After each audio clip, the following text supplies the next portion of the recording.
रामकृष्ण हरी मंडळी, तर आजच्या ब्लॉग व्हिडिओमध्ये तुमचं सर्वांचं स्वागत आहे। तर मित्रांनो, विष्णुपुरी डॅमचे 11 दरवाजे उघडले गेले आहेत। 18 पैकी 11 दरवाजे, तर तुम्ही पाहू शकता पाण्याचा किती फ्लो वाढत आहे। तर मित्रांनो, नांदेड जिल्ह्यामध्ये ढगफुटी झाल्यामुळे गोदावरी नदीला महापूर आला आहे। तर रुद्र रूपामध्ये गोदावरी नदी वाहत आहे।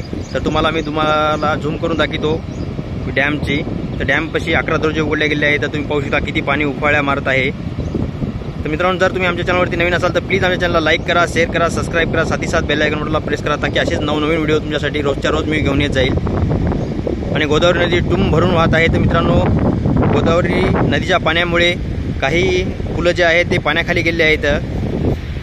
तर तुम्ही पाहू शकता गोदावरी नदीला महापूर आला आणि रुद्र रूपामध्ये गोदावरी नदी वाहत आहे। तर कशा लाटा येत आहे तुम्हाला मी याचा व्हिडिओ शूट करून दाखवत आहे।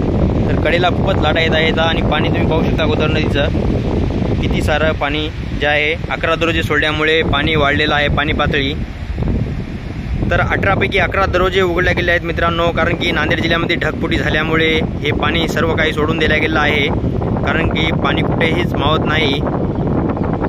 तर आशा करतो मित्रांनो तुम्हाला आजचा हा माझा ब्लॉग व्हिडिओ नक्की आवडेल, अशी आशा करूनच हा मी ब्लॉग शूट केला आहे। तर जर आमच्या चॅनलवरती नवीन असाल तर प्लीज आमच्या चॅनलला लाईक करा, शेअर करा, सबस्क्राईब करा, साथ ही साथ बेल आयकॉनला प्रेस करा, ताकि असेच नवनवीन तुमच्यापर्यंत व्हिडिओ पोहोचत जातील। तर भेटूया अशाच एका नवीन ब्लॉग व्हिडिओमध्ये मित्रांनो, तोपर्यंत बाय।